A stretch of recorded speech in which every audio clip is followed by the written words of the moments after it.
Haleluya, glory. Puji nama Tuhan, amin. Ya, bersyukur pada waktu yang indah ini. Nah, Tuhan memberkati kita, memberikan tiap ruang waktu di dalam hidup kita ini bagi untuk masuknya firman di dalam jiwa, dalam kandungan kita. Haleluya. Dan kita tahu bahwa tiada terang yang lain selain daripada terang firman pada zamannya, yang selalu membawa kita semakin naik tinggi seperti Raja Wali. Haleluya. Nah, Tuhan selalu memberikan kepada kita pengajaran ujian akhir dengan memakai sayap Raja Wali untuk siap terbang ke angkasa sana, melampaui semuanya. Dan itulah sebabnya Tuhan memberikan pewahyuan bagi setiap orang yang merindukan, yang menginginkan, yang menerima,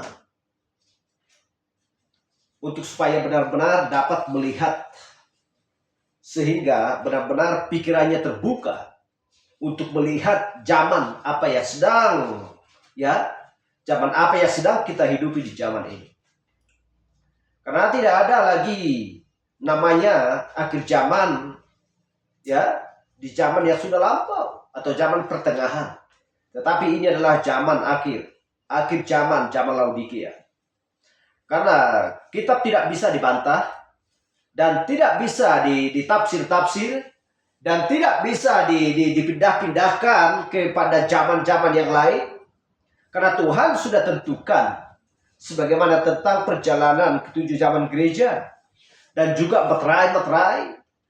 Dan tidak akan bisa meloncat meterai kedua sebelum meterai pertama yang terlebih dahulu. Haleluya. Dan tidak bisa terlebih dahulu Yesus Kristus sebelum Allah Yehova. Karena semua programnya Tuhan harus berjalan sesuai dengan rencananya. Tidak bisa dirombak oleh manusia. Dan itulah sebabnya bagi anak-anak Raja Wali di zaman ini dapat melihat, dapat melihat dengan jelas apakah tujuan Tuhan untuk mengutus Roh Kudus di akhir zaman. Haleluya. Tetapi setelah Roh Kudus diutus, maka dia akan tampil nanti kembali untuk di kedatangan yang kedua. Dan apa tujuannya? Dan apa tujuan Elia dan Musa ketika mereka nanti tampil sebagai saksi, ya, di bumi? Mereka kembali sebagai saksi karena dulu pun mereka sudah sebagai saksi, sebagai utusannya Allah di zaman dulu. Itulah sebabnya Elia itu tidak mati dan diangkat dan naik lewat kereta kuda. Haleluya. Karena ada sebuah tugas yang harus dilakukan kembali di bumi ini. Itulah sebabnya tidak seorang pun yang tahu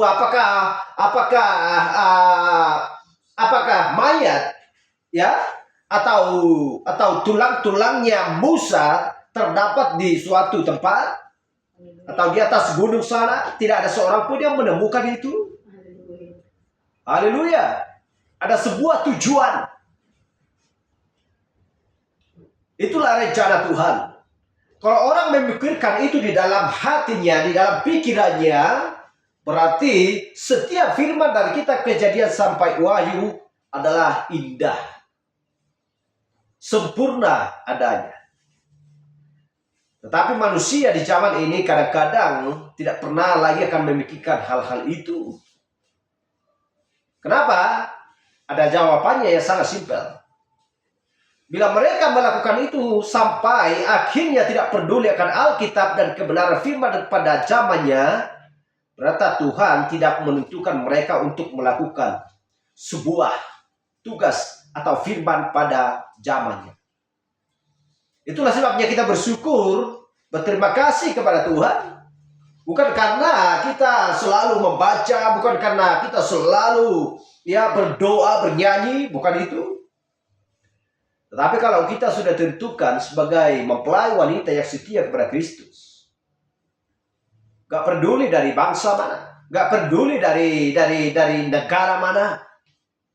Tuhan gak pernah melihat hal-hal yang seperti itu. Kalau Tuhan sudah menentukan Esther, dia akan datang. Kalau Tuhan sudah menentukan Ruth, dia akan datang. Sekalipun dia dari tempatnya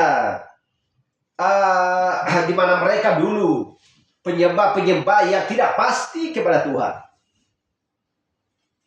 Haleluya.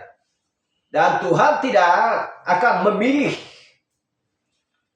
seorang mempelai wanita bagi Yusuf di tanah Mesir.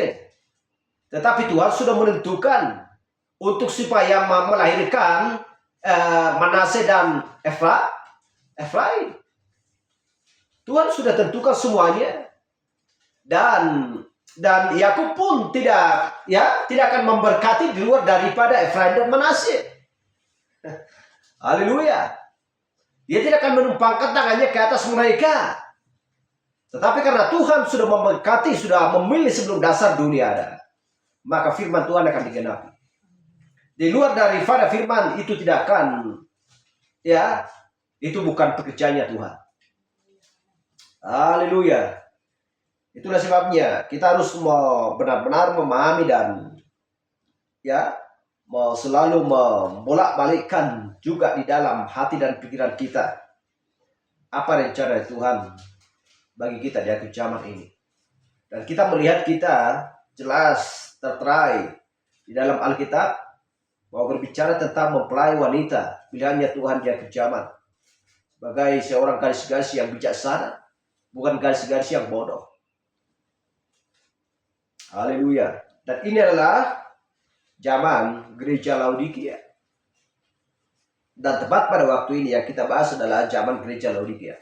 Kita buka Alkitab kita, langsung saja membuka di kitab Wahyu 3:17.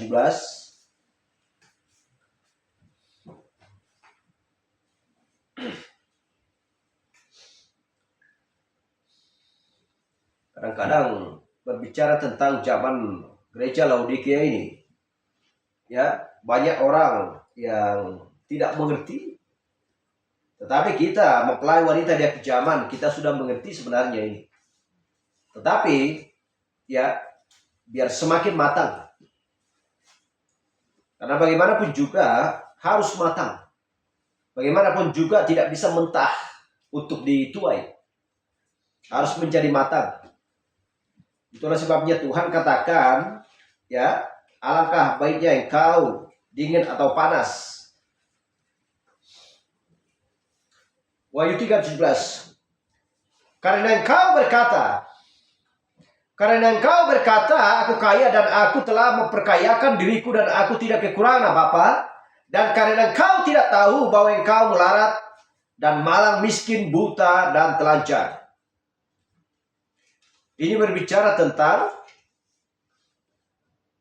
zaman gereja Laodikia menuju kepada gereja.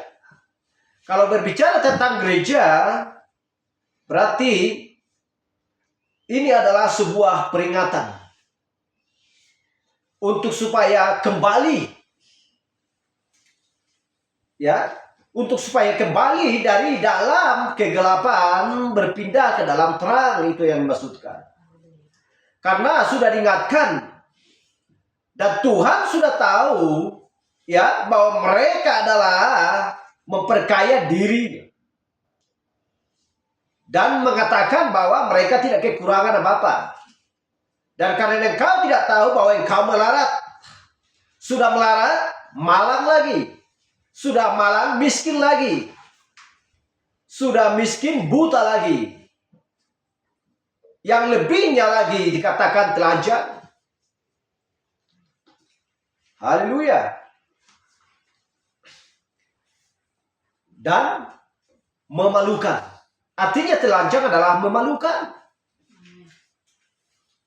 Menyembunyikan sesuatu di dalam dirinya seolah-olah dia berpakaian secara firman, secara rohani.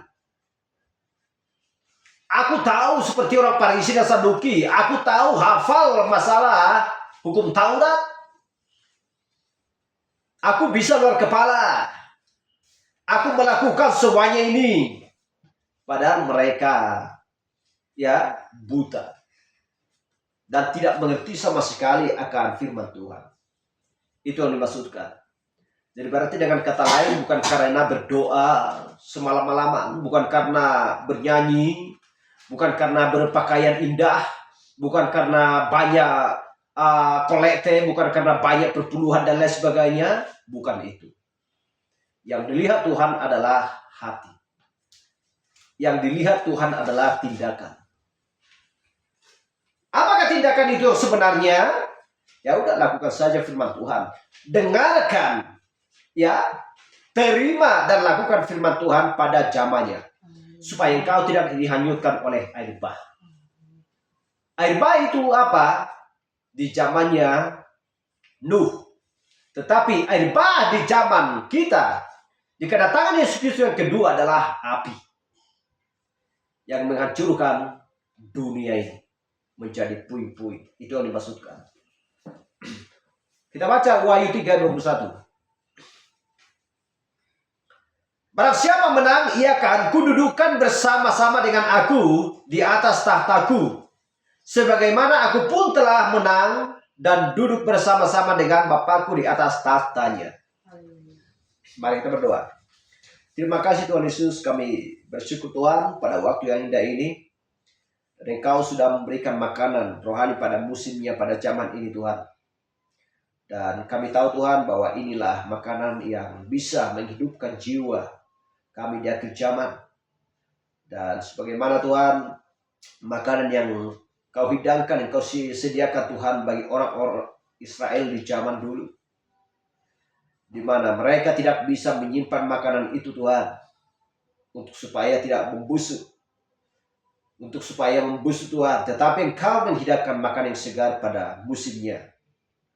Dan demikian juga Tuhan di akhir zaman ini, kami memakan, menikmati dari segar kesajikan tepat pada zaman Laodikia ini Tuhan, untuk supaya kami benar-benar meninggalkan semuanya apa yang berasal daripada buatan manusia, bukan dari buatanmu sendiri Tuhan. Engkau jijik akan persilangan itu. Engkau jijik Tuhan akan mencampurkan akan pikiran manusia kepada firman-Mu yang sempurna ini Tuhan. Itulah yang membuat kami semakin naik tinggi dan mengerti di mana kami sebenarnya Tuhan. Orang-orang yang kepilih, Kau tentukan seluruh dasar dunia ada Tuhan. Engkau bukan melihat pakaian, bukan melihat Tuhan kecantikan, atau melihat Tuhan banyaknya perpuluhan atau kelek dan lain sebagainya Tuhan. Tetapi Engkau benar-benar melihat tindakan di zaman ini. Terima kasih Yesus. Kau sudah mengangkat kami, melepaskan Tuhan orang-orang yang dulu tertawa dari dalam kandang itu Tuhan, sehingga bersuka-cita, bercika-cika Tuhan, untuk mendapatkan sebuah terang bagi setiap orang pilihan-Mu Tuhan. Dan benar-benar sudah Engkau meteraikan Tuhan sampai pada hari kedatangan-Mu.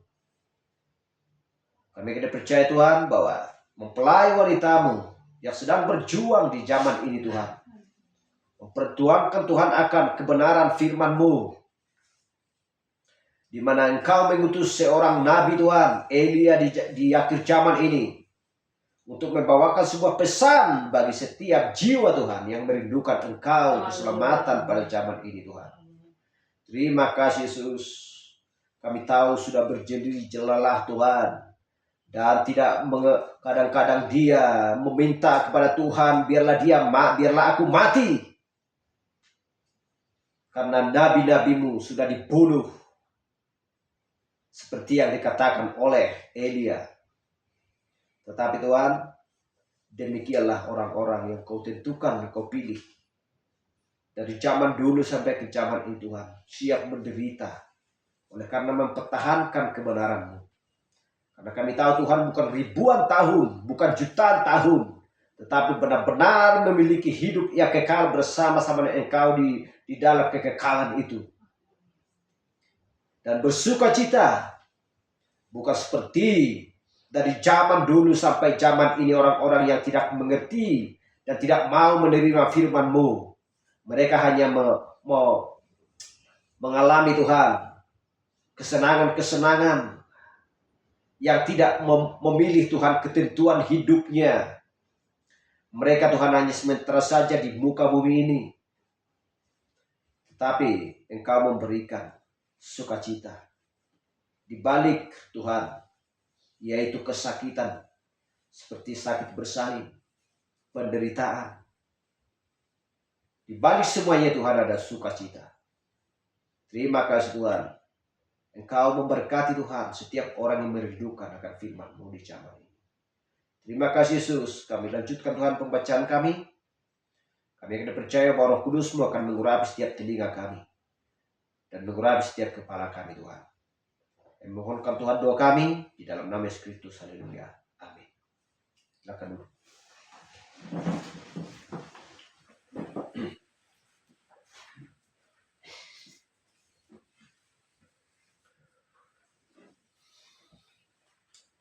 Kita melihat di Wahyu 3:17 ini. Inilah gereja dari akhir. Ketujuh gereja tersebut. Dari Efesus sampai Laodikia. Dan yang namanya tidak akan bisa lahir Irenaeus, Martin, Columba, Martin Luther, John Wesley, dan Branham. Mereka tidak bisa lahir tanpa terlebih dahulu Paulus.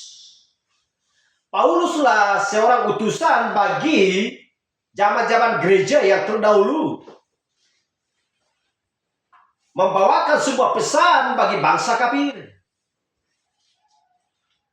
Kita tahu bahwa Rasul Paulus itu bukan bangsa kafir. Ya, tetapi dialah yang membawa kabar gembira, kabar keselamatan bagi bangsa kafir. Kita tahu bahwa Yusuf bukanlah seorang bangsa kafir. Tetapi dialah yang membawa kabar keselamatan, kabar gembira kepada Asnat istrinya dari bangsa kafir. Haleluya. Kita tahu tidak ada seorang pun yang bisa memberikan kabar keselamatan dan memberikan keselamatan bagi secara jasmani dan rohani zamannya Boaz selain daripada Boaz kepada Ruth. Haleluya. Dan kita melihat rencananya Tuhan dari zaman dulu. Dan tidak sampai kepada kita pesan kalau bukan melalui seorang utusan. Dan tidak bisa sampai pesan kalau tidak melalui Paulus, Irenaeus, Martin, Columba, Martin Luther, John Wesley. Di zaman dulu. Di zamannya masing-masing. Kalau bukan melalui mereka. Haleluya. Tetapi kita melihat di setiap zaman ada sebuah peringatan.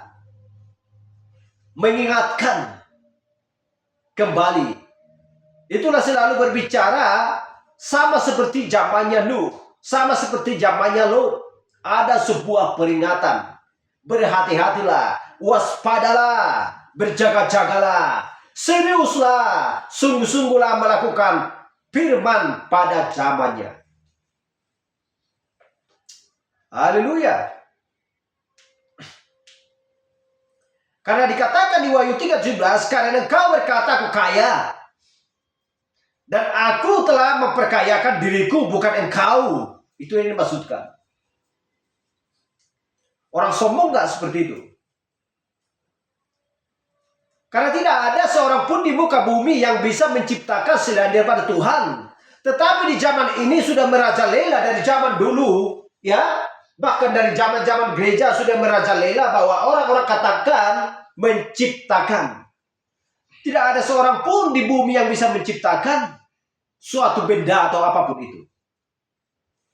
Tetapi sekarang sudah merajalela, manusia mengatakan aku menciptakan pesawat, aku menciptakan mobil, aku menciptakan kereta, aku menciptakan televisi, aku menciptakan barang-barang dan lain sebagainya.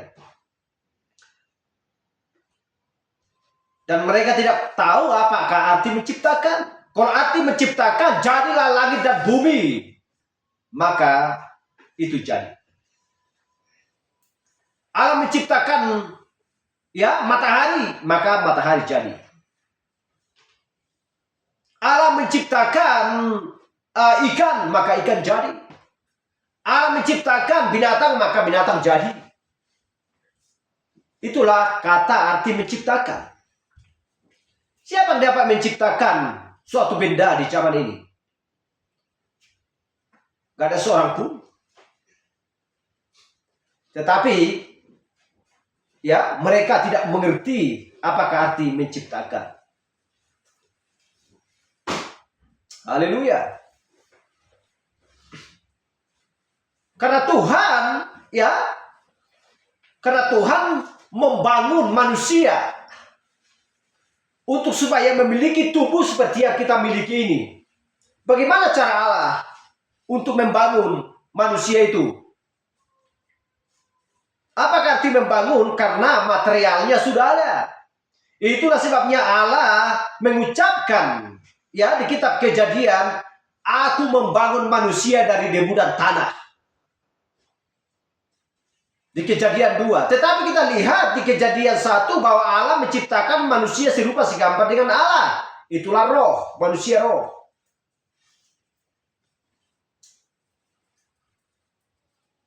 Jadi Allah membangun manusia dari debu dan tanah.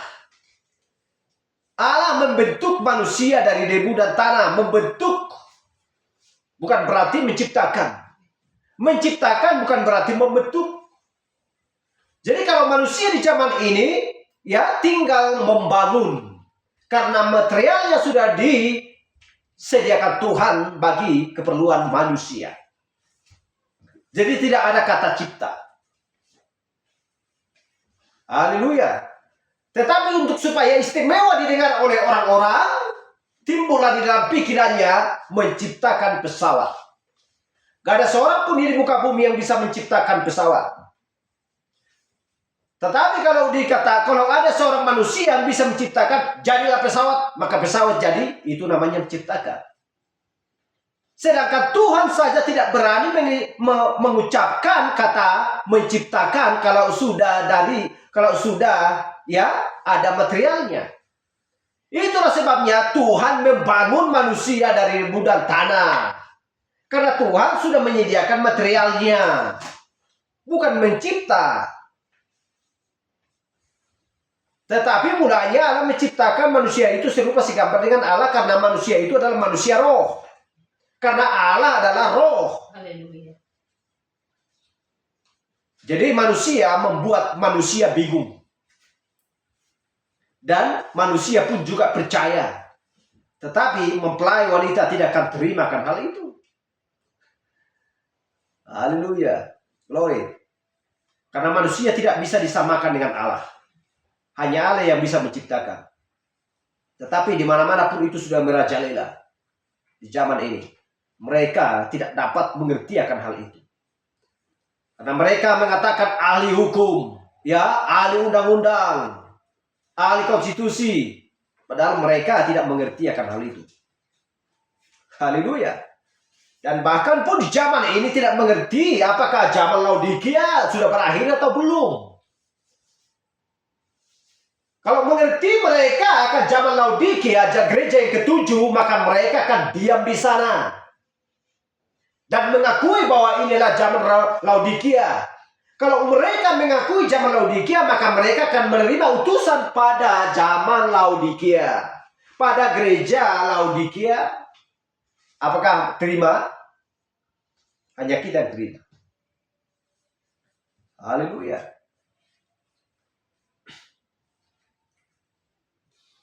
Telah memperkayakan diriku dan aku tidak kekurangan apa-apa. Dan karena engkau tidak tahu bahwa engkau melarat dan malang miskin, buta dan telanjang. Tetapi diingatkan di ayat 21. Barang siapa menang, ia akan kududukkan bersama-sama dengan aku di atas takhtaku. Sebagaimana aku pun telah menang dan duduk bersama-sama dengan Papaku di atas takhtanya. Haleluya. Kita lihat ini berbicara tentang tubuh. Berbicara tentang Kristus. Karena berbicara tentang Bapakku. Aku pun telah menang dan duduk bersama dengan Bapakku di atas tahtanya. Kita lihat.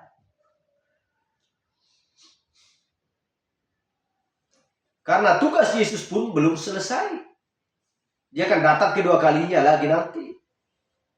Dan memerintah bersama dengan orang-orang benar masa 1000 tahun. Haleluya.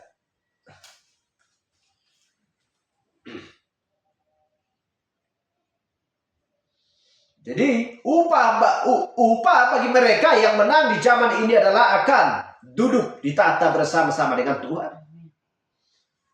Haleluya.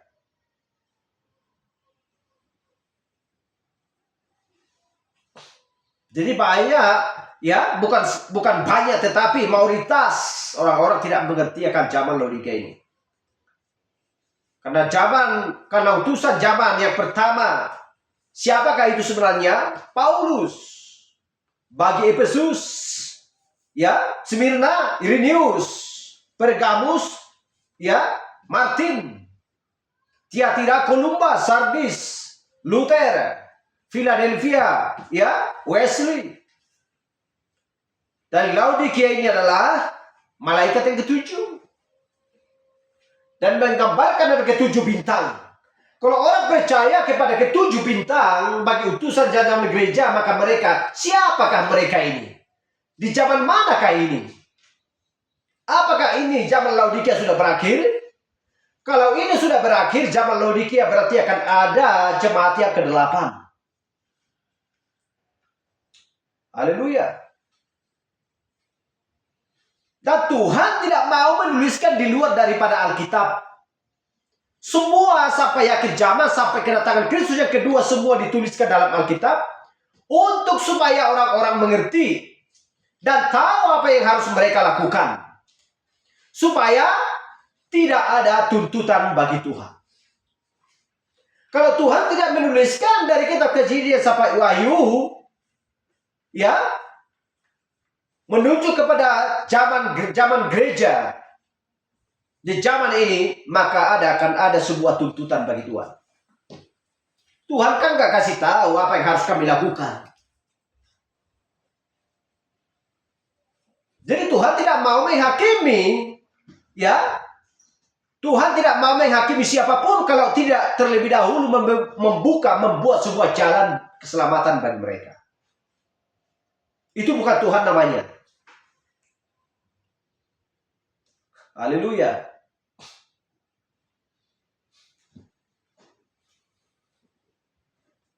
Tetapi kita lihat yang namanya orang tua di zaman ini sering menghukum anaknya karena tidak bekerja. Padahal ketika ditinggalkan anaknya tidak membuat perintah untuk dikerjakan. Bodoh nggak? Tetapi kalau orang tua yang sudah pintar dan mengerti, ya, akan perjalanan hidupnya dan juga tahu mengatur akan keluarganya, sebelum meninggalkan anaknya sudah diperintahkan, kau nanti menyapu, nyuci piring, ya, memasak dan lain sebagainya. Kalau tidak dikerjakan maka akan dihukum.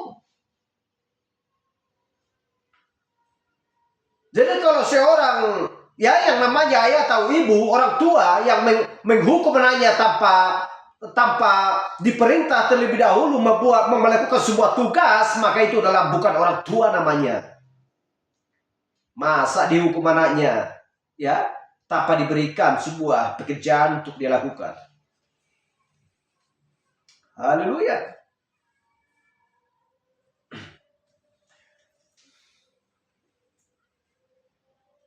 Dan di Wahyu 2:8 dikatakan, tuliskan kepada malaikat jemaat di Smyrna, inilah firman dari yang awal dan yang akhir, yang telah mati dan hidup kembali.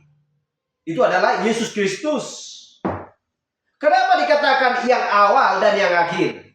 Emangnya dia akan berakhir atau berawal? Yang dimaksudkan adalah secara tubuh, di mana Allah membangun tubuh itu sebagai tabernakelnya Allah, sebagai tempat kediamannya, sehingga dia pun membangun tubuhnya melalui seorang perempuan.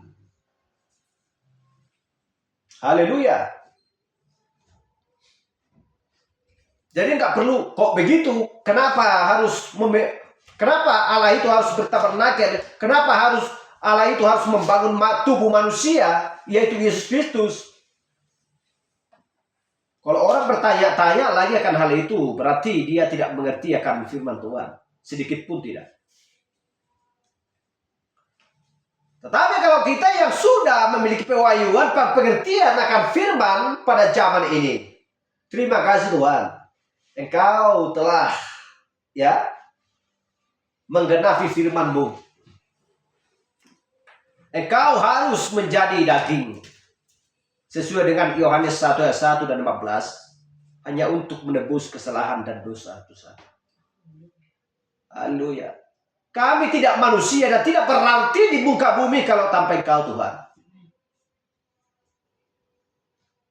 Kami tidak siapa-siapa, kami tidak terhitung. Tidak ada artinya kami lahir di bumi ini Tuhan, kalau Engkau tidak menjadi daging dan menyelamatkanku. Itulah doa-doa orang benar. Untuk apa terlahir di bumi ini kalau memang hanya menikmati suasana yang ada di dunia ini? Itulah standar bagi mempelai wanita. Tetapi bagi orang-orang, syukurlah Tuhan, kami bersyukur Tuhan, Engkau memberikan harta yang melimpah, jabatan yang tinggi, untuk supaya bisa menikmati akan dunia ini. Tetapi ketika Engkau datang kedua kalinya nanti, aku nggak tahu lagi kemana, mau dicampakkan pun ke laut, mau kemana pun nggak tahu lagi. Banyak orang-orang yang mengatakan seperti itu, nggak punya pengharapan. Wahyu 3:14 kita lihat di sini.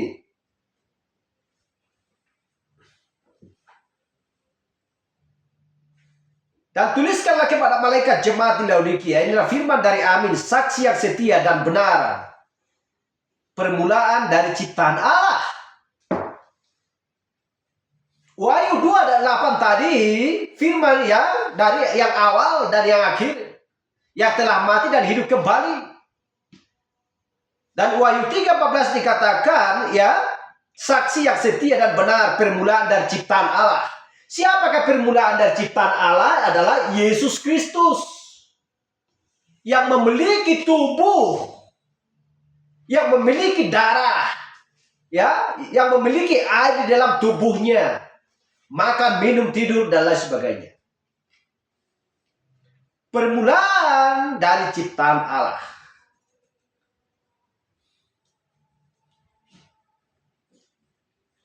Karena saksi yang setia dan benar. Haleluya.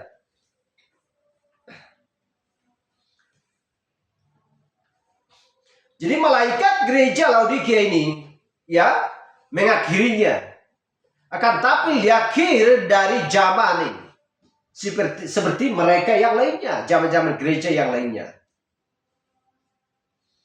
Karena datang untuk menghabis apa yang sudah mereka perbuat. Itulah sebabnya tuliskanlah kepada malaikat-malaikat. Tuliskanlah kepada jemaat-jemaat. Tuliskanlah kepada jemaat-jemaat. Bukan jemaat tetapi jemaat-jemaat. Untuk supaya memperingatkan mereka di setiap zaman-zaman gereja.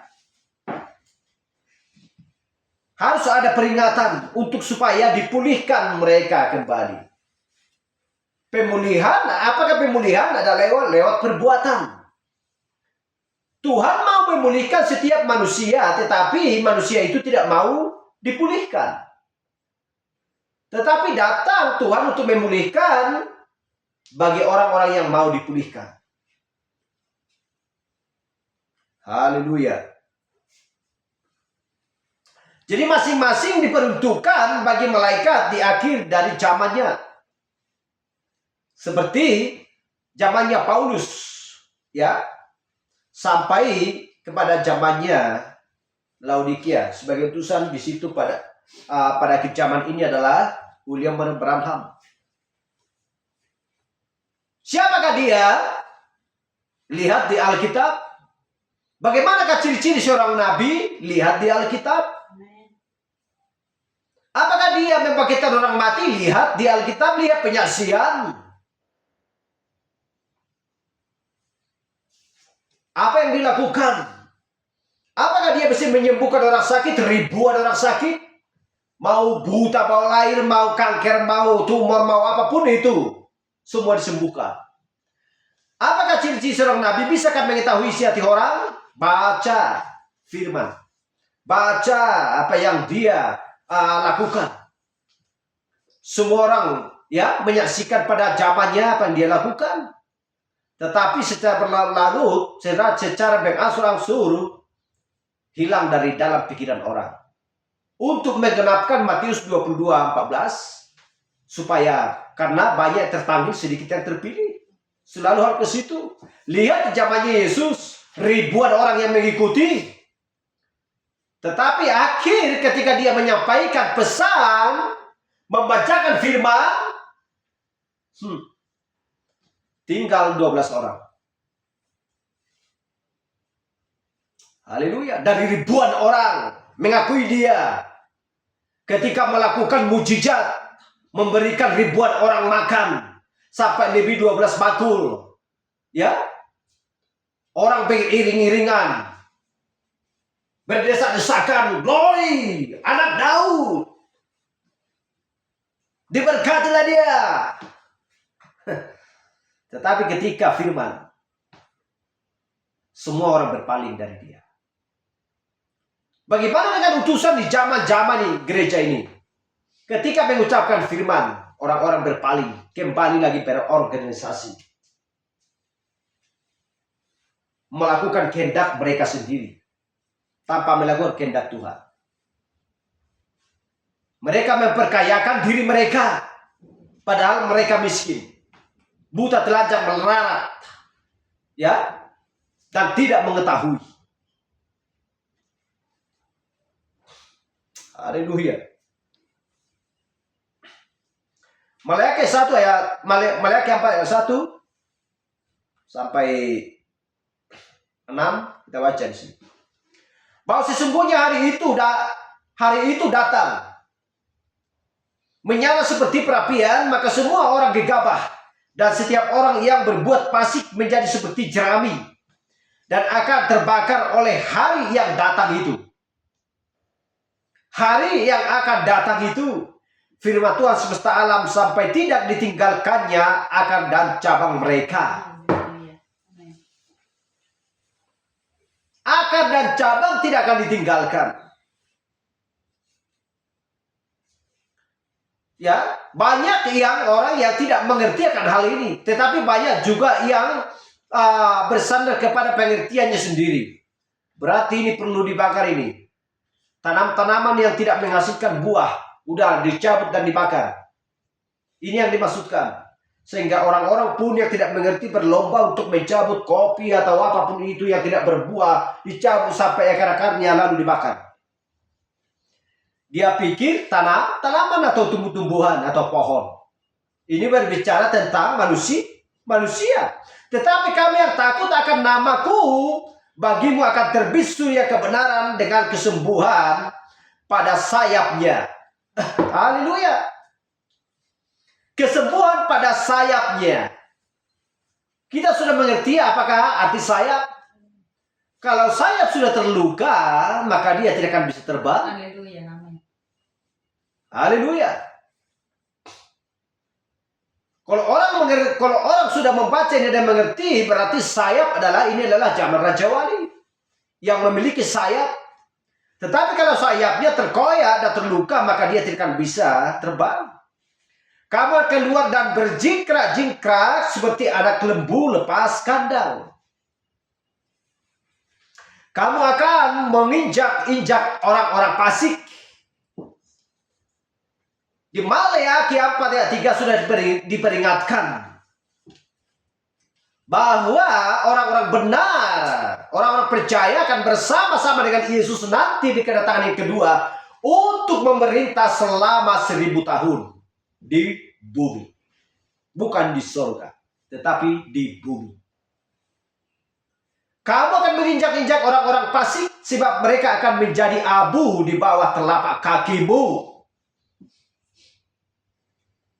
Menjadi abu di telapak kaki.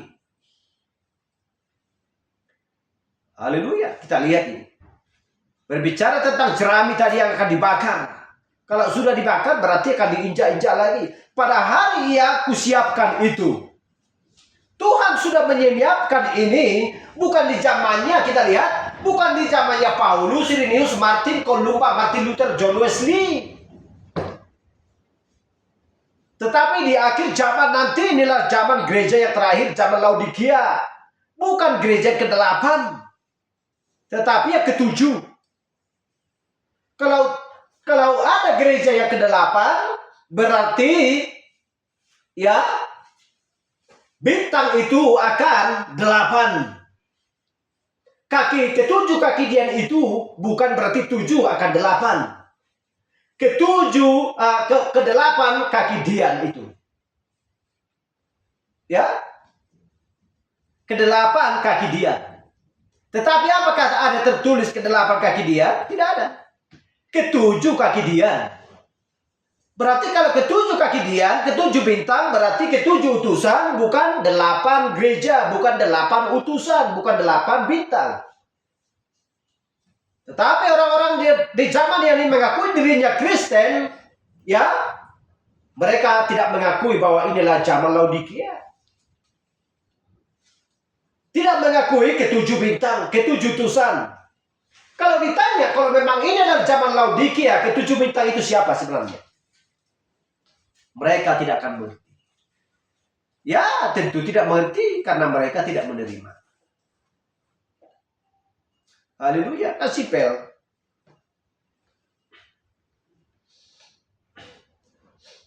Pada hari yang kusiapkan itu, firman Tuhan semesta alam.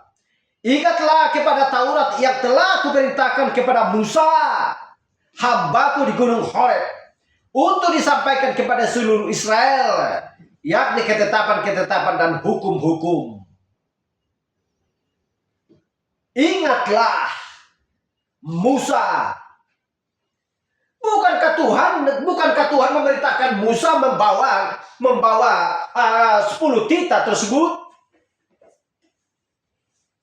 Bagaimana kalau orang-orang Israel di zaman dulu? Ketika dia pergi sebentar saja untuk meninggalkan orang-orang Israel, mereka sudah menjadi penyembah berhala. Membuat patung dari emas untuk mereka sembah. Menyembah benda mati buatan manusia.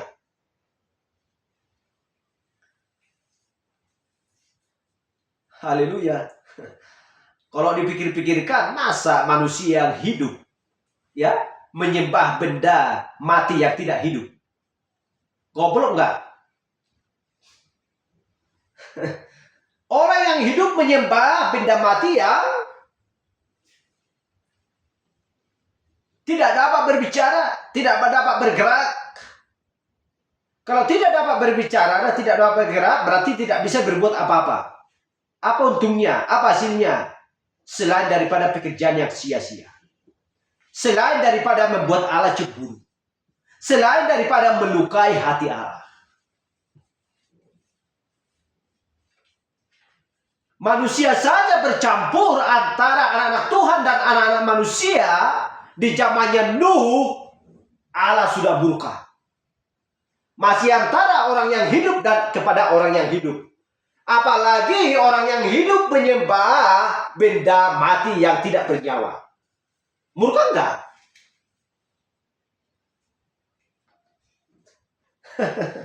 Haleluya.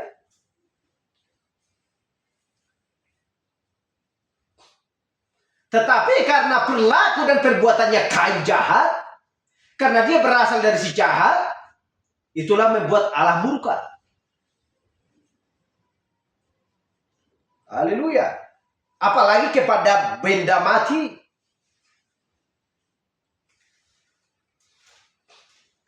Dan di zamannya Musa sudah ada ketetapan-ketetapan. Ingatlah kepada Taurat yang telah kuperintahkan kepada Musa, hambaku di gunung Horeb, untuk disampaikan kepada seluruh Israel, yakni ketetapan-ketetapan dan hukum-hukum.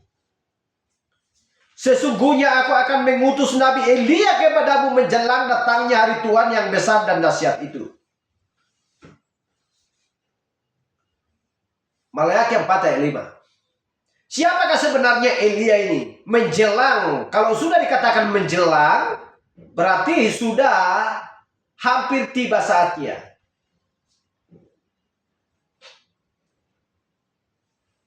Menjelang.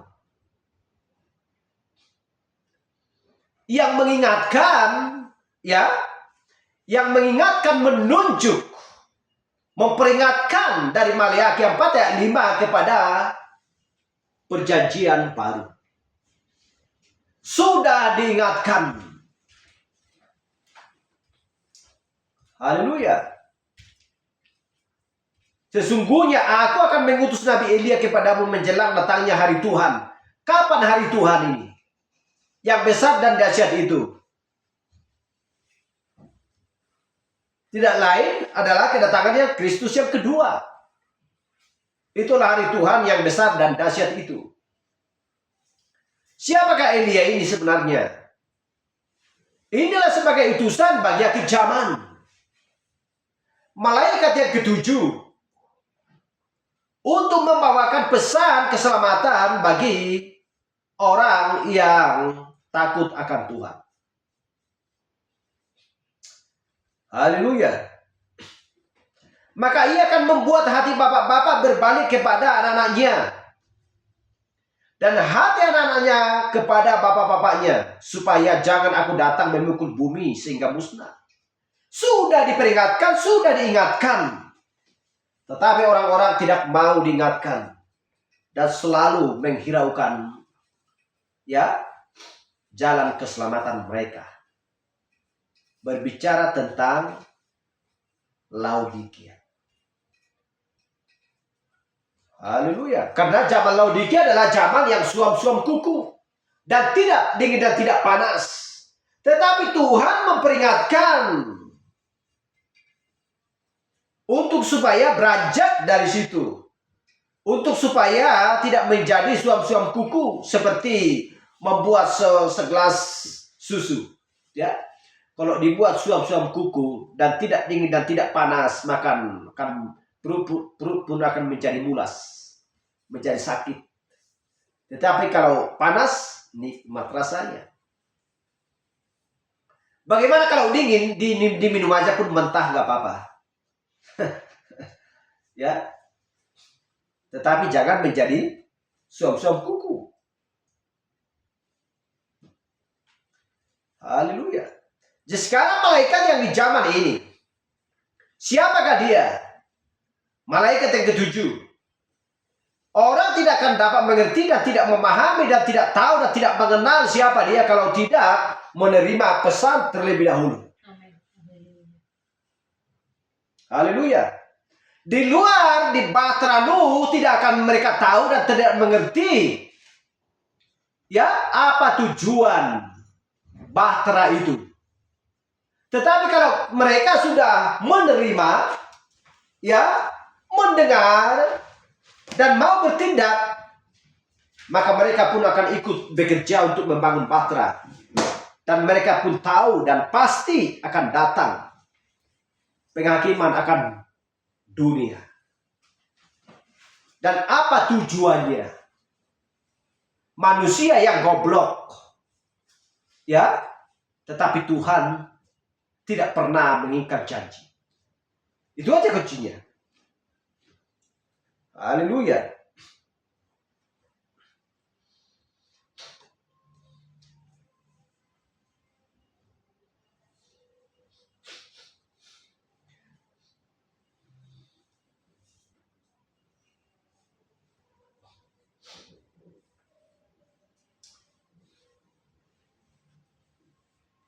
Jadi kita melihat tadi bahwa Taurat yang telah diperintahkan Musa, ya, Musaku di Gunung Horeb untuk disampaikan kepada seluruh Israel, yakni ketetapan-ketetapan dan hukum-hukum. Dan disambung lagi, sesungguhnya aku akan mengutus Nabi Elia kepadamu menjelang datangnya hari Tuhan yang besar dan dahsyat itu. Maka ia akan membuat hati bapak-bapak berbalik kepada anaknya dan hati anak-anak berbalik kepada bapak-bapak. Haleluya. Iman artinya kenapa dikatakan berbalik kepada bapak-bapak? hati anak-anak berbalik kepada Bapak. Bahwa iman kita berbalik kepada zamannya Pentakosta. Iman, kepercayaan kita akan sama seperti zamannya Pentakosta, jemaat mula-mula tersebut. Supaya hati berbalik kepada bapak-bapak Pentakosta, itu dia maksudkan. Iman yang sama. Bukan iman ragu-ragu. Supaya aku tidak datang memukul bumi dengan kutuk. Akhir dari perjanjian lama. Maleakhi ini. Ya. Haleluya.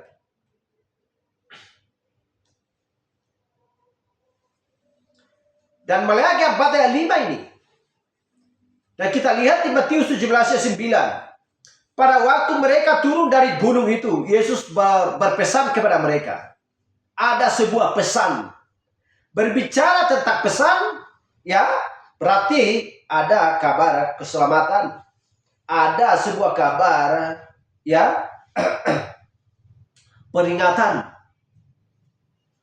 Kalau sudah diperingatkan, berarti untuk menuju kepada keselamatan, untuk supaya dia selamat. Pada waktu itu mereka turun dari gunung. Yesus berpesan kepada mereka, jangan kamu ceritakan penglihatan itu kepada seorang pun sebelum Anak Manusia dibangkitkan dari antara orang mati. Haleluya. Kenapa harus demikian? Allah Raja berkata demikian kepada Daniel, malaikat Daniel sampai kejaman. Karena itu bukan tugasmu untuk membuka, menerangkan materai. Jadi harus dimateraikan sampai kapan? Pada akhir zaman. Karena sebelum tampil malaikat yang ketujuh untuk memberitahukan semuanya itu. Sebelum Anak Manusia bangkit dari antara orang mati. Ayat 10. Lalu murid-muridnya bertanya kepadanya, kalau demikian mengapa ahli-ahli Taurat berkata bahwa Elia harus datang dahulu? Jawab Yesus, memang Elia akan datang dan memulihkan segala sesuatu. Dan aku berkata kepadamu, Elia sudah datang. Tadi dikatakan memang Elia akan datang. Memulihkan segala sesuatu. Kalau akan datang berarti belum datang.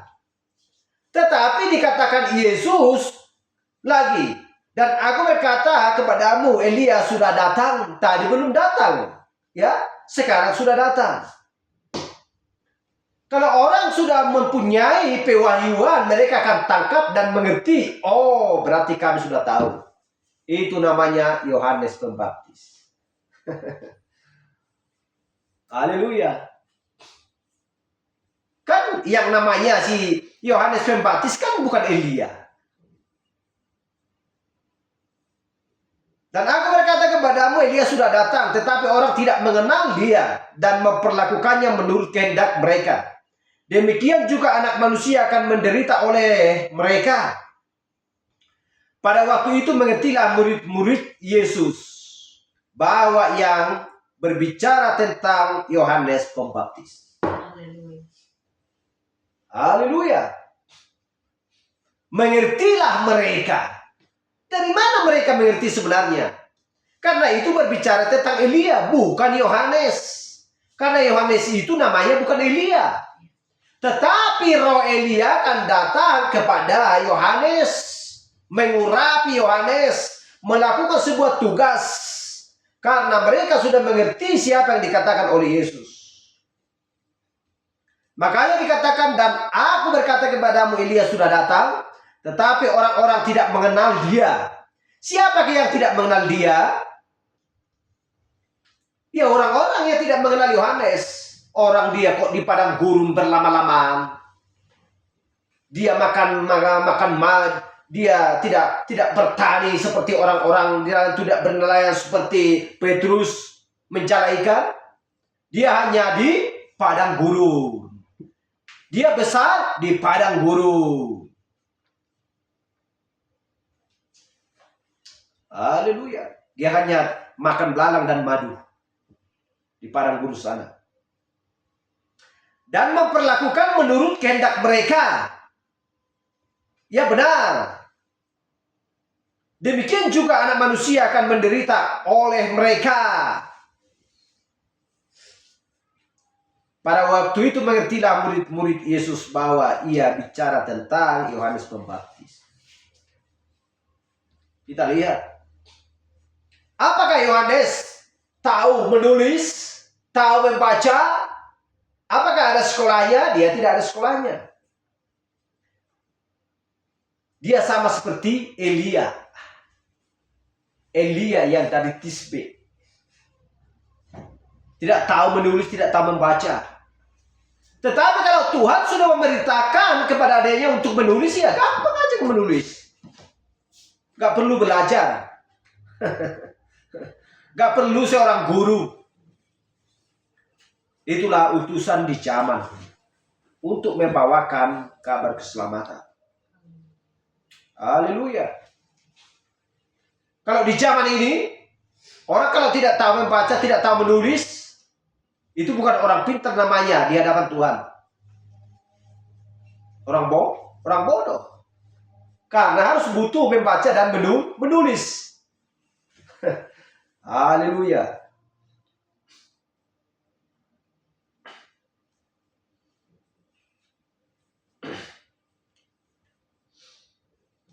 Jadi kita perhatikan bahwa jawab Yesus kepada mereka memang Elia akan datang. Tetapi Elia sudah datang. Haleluya. Dan memperlakukannya menurut kehendak mereka. Demikian juga anak manusia akan menderita oleh mereka.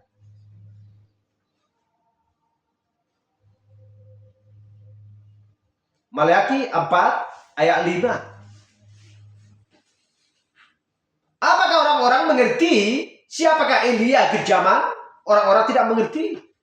Selain daripada orang yang mau menerima pesan. Selain daripada orang yang mau mengikuti Yesus dan menerima perkataannya. Orang-orang tidak mengerti sama sekali. Siapa yang dia bilang? Haleluya. Jadi apakah yang kita dapati di hari Tuhan? Di akhir zaman itu adalah ketika dunia hendak dibakar. Haleluya. Di mana dia datang sebagai hakim dan akan memikul bumi dengan kutuk. Itulah sebabnya sebelum dia memikul bumi ini, ya, membakar bumi ini, dia akan mengutus Nabi Elia kepadamu menjelang datangnya hari Tuhan yang besar dan dahsyat itu. Jadi kita perhatikan kedatangan rangkap dari Elia ini. Matius 11 ayat 25. Pada waktu itu berkatalah Yesus, aku bersyukur kepadamu Bapa Tuhan langit dan bumi, karena semuanya itu engkau sembunyikan bagi orang-orang bijak dan orang-orang pandai, tetapi engkau nyatakan kepada orang kecil. Hanya orang yang mau merendahkan hati dan membuka hatinya untuk menerima perkataan Tuhan, menerima perkataan, ya, apa yang disampaikan oleh Tuhan kepada utusannya.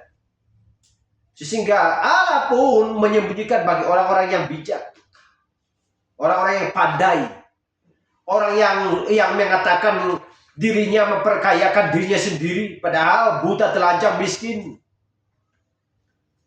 Haleluya. Itu yang dimaksudkan. Lukas 10 ayat 21. Pada waktu itu juga bergembiralah Yesus dalam Roh Kudus dan berkata, aku bersyukur kepadamu Bapa Tuhan langit dan bumi. Kenapa bersyukur? Karena memang tujuan Tuhan, ya, hanya untuk memulihkan, hanya untuk melepaskan orang-orang yang takut akan Dia. Bukan seperti orang-orang Farisi dan Saduki. Haleluya.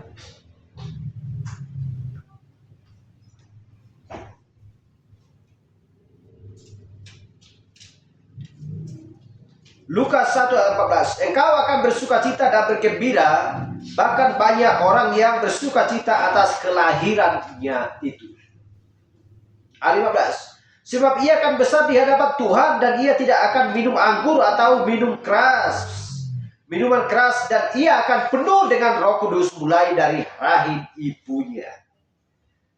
16. Ia akan membuat banyak orang Israel berbalik kepada Tuhan Allah mereka. Dan ia akan berjalan mendahului Tuhan dalam roh dan kuasa Elia untuk membuat hati bapak-bapak berbalik kepada anak-anaknya dan hati orang-orang durhaka kepada pikiran orang-orang benar, dan dengan demikian menyiapkan bagi Tuhan suatu umat yang layak baginya. Siapakah dia? Adalah Yohanes. Siapakah dia? Adalah Elia. Menunjuk kepada Yohanes, pendahulu kedatangan Kristus yang pertama, menunjuk kepada Elia, ya, pendahulu kedatangan Yesus Kristus yang kedua. Haleluya. Suatu umat yang layak baginya.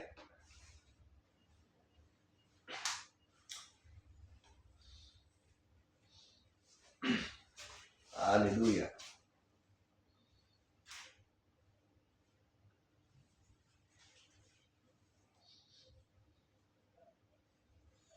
Matius 2:15.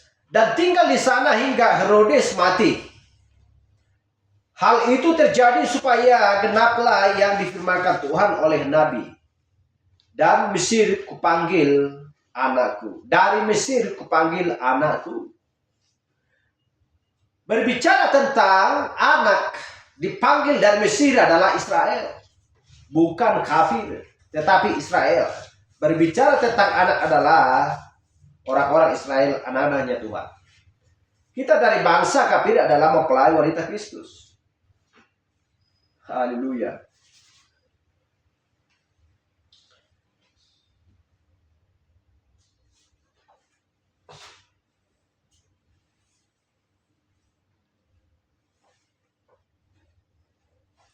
Jadi kadangkala ya mengartikan dua hal.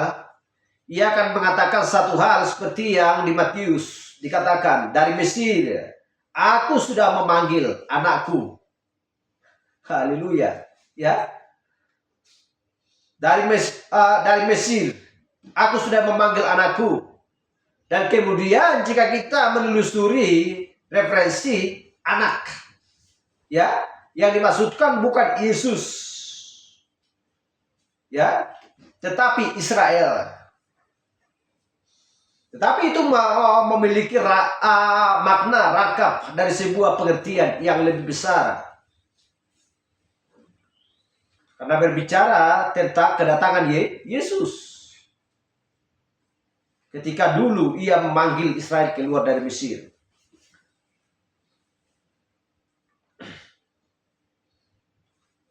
Kita sudah membaca tadi dari Maleakhi 4 ayat 1 sampai 5. Apa tujuan semuanya itu?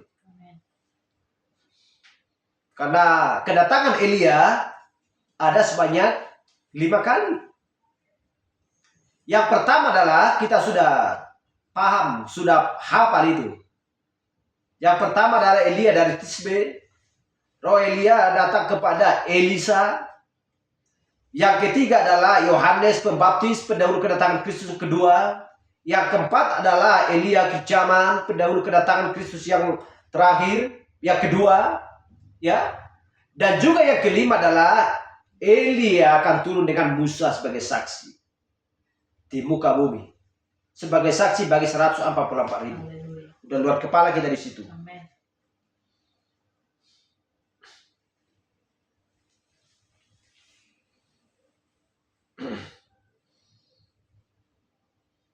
Karena kita belum mendetail ke zaman Laodikia ini, belum sampai ke situ. Sebentar lagi ya, sampai ke situ. Maleakhi 4 ayat 6. Oh ya, sorry. Matius 3 ayat 7. Tetapi waktu ia melihat banyak orang Farisi dan orang Saduki datang untuk dibaptis, berkatalah ia kepada mereka, "Hai kamu keturunan ular beludak, siapakah yang mengatakan kepada kamu bahwa kamu dapat melarikan diri dari murka yang akan datang? Kita lihat ini. Herodias menginginkan, ya, Isabel menginginkan kepala Herodias dipenggal. Isabel menginginkan seorang penari zamannya Herodias. Karena Herodias adalah seorang penjahat di zamannya Yohanes Pembaptis, zamannya Yesus. Sehingga dia menginginkan kepalanya Yohanes Pembaptis. Hal yang sama juga kita lihat Isabel di zaman dulu yang sangat dibenci oleh Elia. Haleluya. Itulah sebabnya Yohanes mengatakan demikian. Hai kamu keturunan beludak, siapakah yang mengatakan kepada kamu bahwa kamu dapat melarikan diri dari murka yang akan datang? Mereka mengaku bahwa mereka adalah garis daripada keturunan Abraham.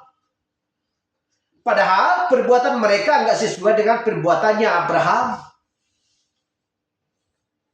Mereka adalah orang-orang jahat. Mereka menyimpang dari jalannya Tuhan. Mereka membunuh orang-orang yang baik, nabi-nabi Tuhan, rasul-rasulnya Tuhan, pengikut Kristus.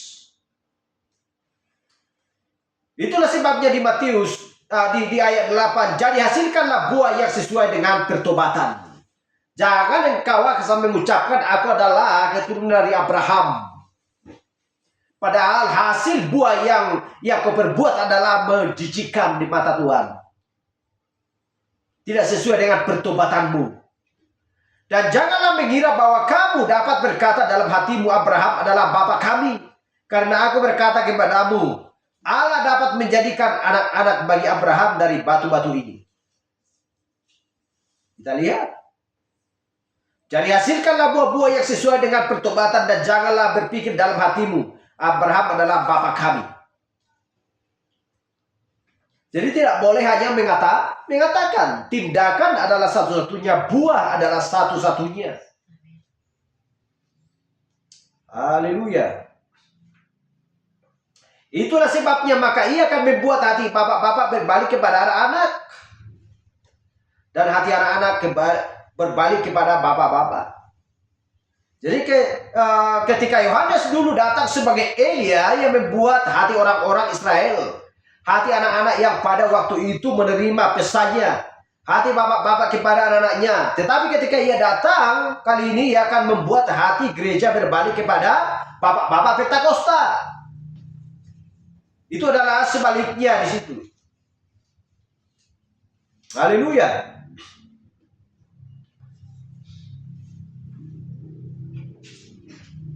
Jadi kita lihat bagaimana tentang perjalanan gereja-gereja. Kita perhatikan di zaman Rasul Paulus, ketika Rasul Paulus berakhir, sudah selesai pesan pada waktu itu, pada masanya, sehingga mereka bertahan di situ, sehingga membuat gereja itu adalah menjadi gereja organisasi.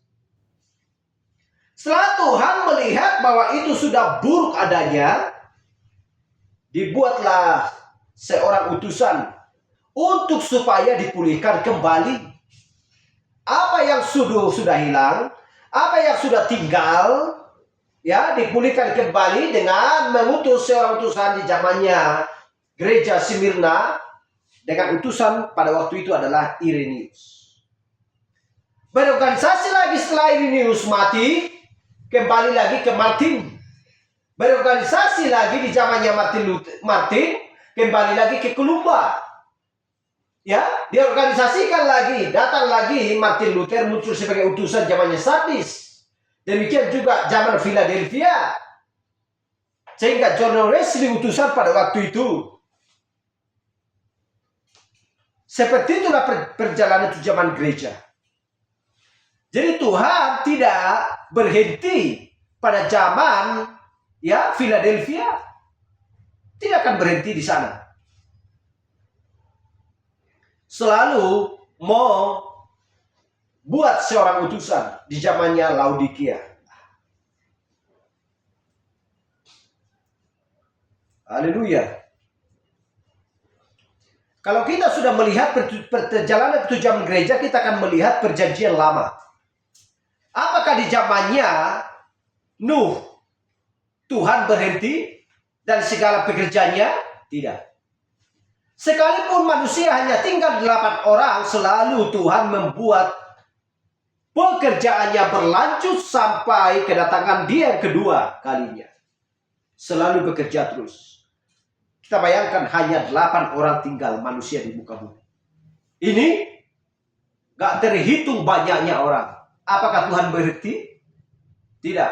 Sebelum hari Tuhan yang besar, yang dahsyat itu, Dia selalu bekerja. Itulah sebabnya Tuhan mengutus Elia akhir zaman. Haleluya. Kalau orang tidak merespon dan tidak peduli siapakah Elia itu, hal yang sama juga. Siapakah Yohanes itu? Siapakah sebenarnya Elia yang datang dari Tisbe? Berarti nggak peduli sama sekali, mulai dari kitab Kejadian. Haleluya. Untuk menutup,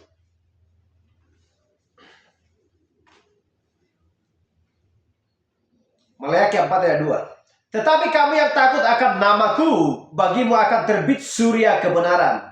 Dengan kesembuhan pada sayapnya, kamu akan keluar dari dan berjingkrak-jingkrak seperti anak lembu lepas kandang. Matius 3 ayat 11. Aku membaptis kamu dengan air sebagai tanda pertobatan. Tetapi ia akan datang kemudian daripadaku lebih berkuasa daripadaku, dan aku tidak layak melepaskan kasutnya. Ia akan membaptis kamu dengan Roh Kudus dan dengan api. Haleluya. Dia akan membaptis kamu dengan Roh Kudus dan api. Kalau sudah dibaptis dengan Roh Kudus dan api, berarti sudah ada pengampunan dosa. Haleluya. Karena di sini dikatakan hanya baptisan pertobatan, bukan pengampunan dosa. Karena manusia tidak bisa mengampuni dosa selain daripada dia sendiri. Itulah sebabnya dikatakan Yohanes dengan pasti, aku membaptis kamu dengan air sebagai tanda pertobatan. Tetapi ia yang datang kemudian daripadaku lebih berkuasa daripadaku dan tidak layak melepaskan kasutnya. Dia tidak bisa layak melepaskan kasutnya. Yohanes tidak dapat melepaskan kasutnya Yesus, itu yang maksudkan. Ia akan membaptis kamu dengan Roh Kudus dan dengan api. Itulah sebabnya harus di dalam nama Yesus Kristus. Karena dialah yang mengampuni dosa.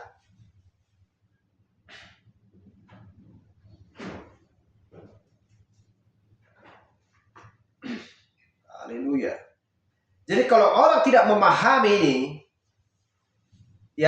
tidak memahami akan hal itu, tidak ada lagi yang lain selain daripada zaman Laodikia ini. Berbicara tentang Elia dengan Yesus. Pendahulu kedatangan Yesus Kristus yang pertama berbicara tentang Elia juga dengan Yesus. Kalau sudah menunjuk kepada Yesus, apa lagi? Di zaman akhir zaman ini tidak ada pesan yang lain selain daripada pesan Yesus kepada Elia.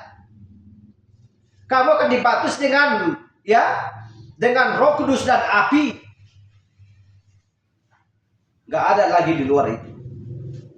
Itulah sebabnya Kisah Rasul 2:38 dibaptis dalam nama Tuhan Yesus Kristus untuk pengampunan dosa.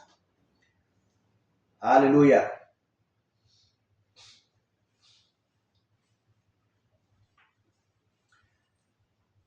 Saya baca satu ayat lagi. 1 Raja-Raja 19 ayat 10. Jawabnya, aku berkata segiat-giatnya bagi Tuhan Allah semesta alam, karena orang Israel meninggalkan perjanjianmu, meruntuhkan mesbah-mesbahmu, dan membunuh nabi-nabimu dengan pedang. Hanya aku seorang dirilah yang masih hidup, dan mereka ingin mencabut nyawaku. Kita lihat penderitaan si Elia ini. Hal yang sama juga di akhir zaman ini, bagaimana tentang penderitaan seorang Elia. utusan di akhir zaman ini. Haleluya. Tetapi zamannya Elia, tenang aja. Gak usah khawatir. Jangan takut. Masih ada 7.000 orang lagi di sana yang kusiapkan sebagai saudaramu. Haleluya. Masih ada kusiapkan di sana 7.000 orang lagi, orang-orang yang takut akan aku, yang tidak taat menyembah Baal. Jadi itulah sebabnya Tuhan berkata, jangan takut hai kawanan kecil. Saudara-saudaramu banyak lagi, ya, dari setiap penjuru, dari timur, barat, utara, dan selatan. Jangan takut, karena ada aku beserta kamu. Haleluya. Itulah yang dijanjikan Tuhan bagi domba-domba. Sebagai domba-domba yang kecil. Haleluya. Untuk supaya benar-benar selalu kuat. Karena tidak ada di luar daripada Kristus yang memiliki kekuatan manapun. Bukan bom, ya. Bukan seorang manusia raksasa. Tetapi kalau kita sudah memiliki kekuatan yang berasal daripada Kristus, dunia ini dengan sekejap mata bisa kita runtuhkan. Haleluya. Tetapi bagi setiap orang percaya bersyukur dan bergembira, bersorak-sorai, karena akan sama seperti jerami dibakar, dan orang-orang percaya, orang-orang kudus akan meninjak debu orang-orang fasik. Itulah yang kita raih, itulah yang kita cari, ya, itulah kita terima nantinya. Dan itulah sebabnya sungguh-sungguh kita melakukan firman Tuhan yang kejaman. Terpuji nama Tuhan. Sampai di sini pembahasan kita. Tuhan memberkati kita. Haleluya. Dan kita inginkan lebih lagi pengetahuan akan firman daripada Tuhan kita. Haleluya. Glory. Tangkap pujian untuk menutup ibadah kita. Mari kita bangkit berdiri. Ada kirang besar.